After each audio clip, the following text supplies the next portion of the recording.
Hello, my name is Jonathan. I'm with Jonathan Ayers Photography, and today we're going to look over an HDR series, how to create a good HDR image using Lightroom and Photomatix Pro.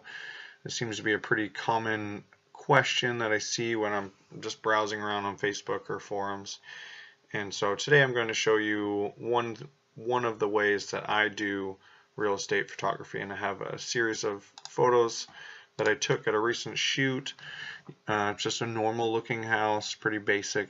And here, so we have all 7 photos in a bracketed series from darkest to lightest. And I usually, for editing initially in Lightroom, I usually use the top, second, or third one.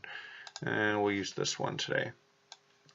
And then one thing you want to make sure you have is if it says sync down here, you'll want to click that button so it'll auto sync, or click this, not the sync button, but this little button right here next to it, and it'll change over to auto sync. So that way all the photos that you have selected, the settings that you change here will be changed on all 7 of these photos in this case. So we'll go through here and bring down the highlights. You can see that changed outside. We'll bring up the shadows a good chunk.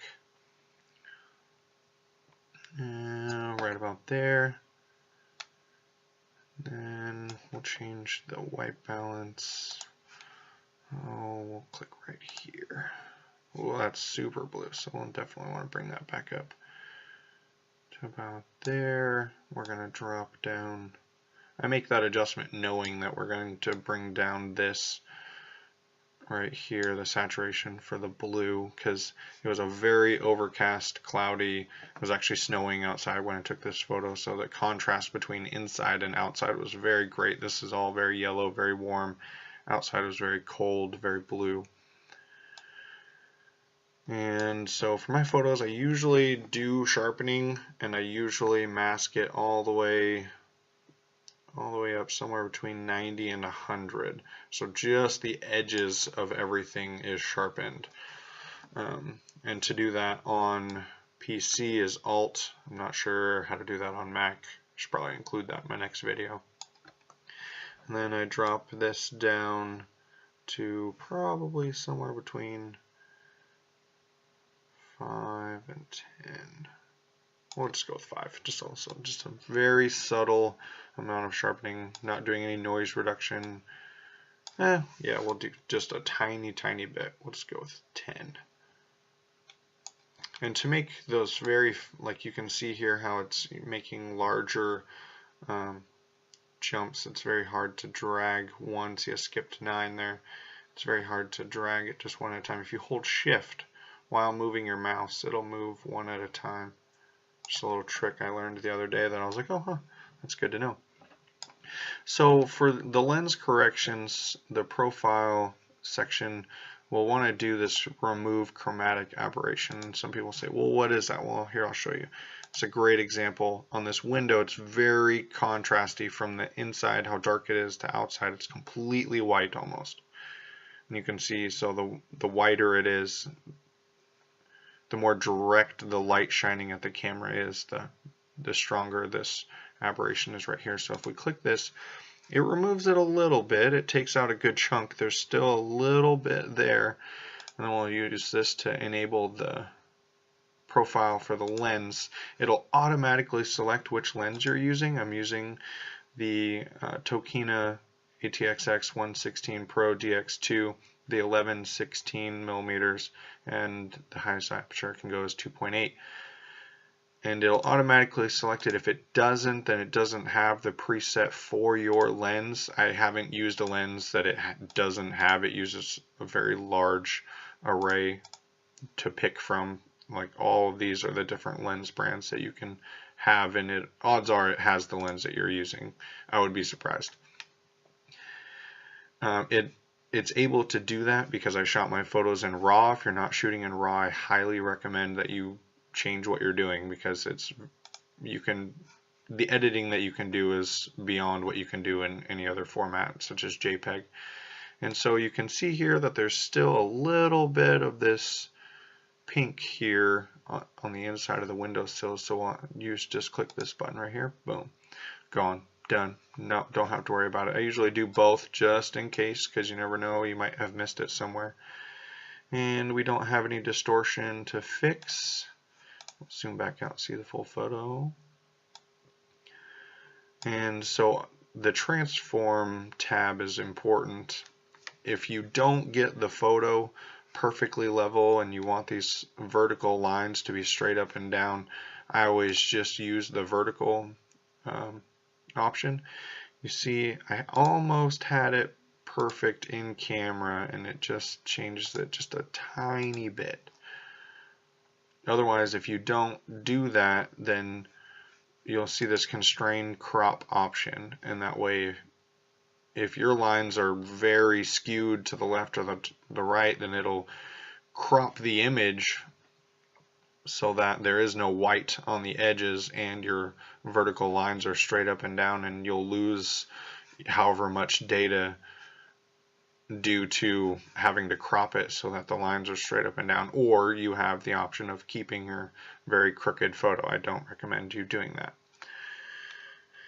And I think that's all we're going to do for the initial edit, and then we'll export these over to Photomatix Pro. These were taken on a tripod. I still want to use the align images option just in case, you know, I accidentally bumped the tripod in between images just a little bit.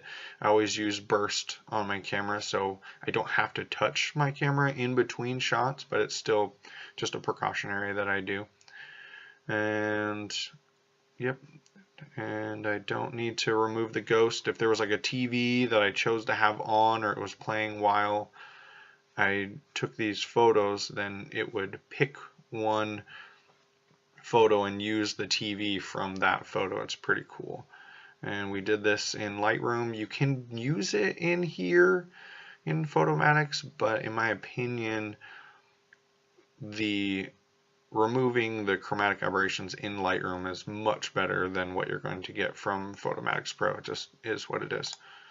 So we'll click here to export it. So while we wait, this is my first video for this channel ever for editing, so I'd appreciate any comments that you have. Please comment below. Check out my Facebook page, Jonathan Ayers Photography. I'm on Instagram, I'm on Twitter. I have my own website. All the links for those will be included in the description below. If you have any comments for what you'd like to see next time, any tips that you think I missed in this photo, my next series should be on real estate interior photography, including a flash, but a similar editing process. So looking forward to doing that next time. And you can see the progress bar is almost done, so then you can quit listening to me talk.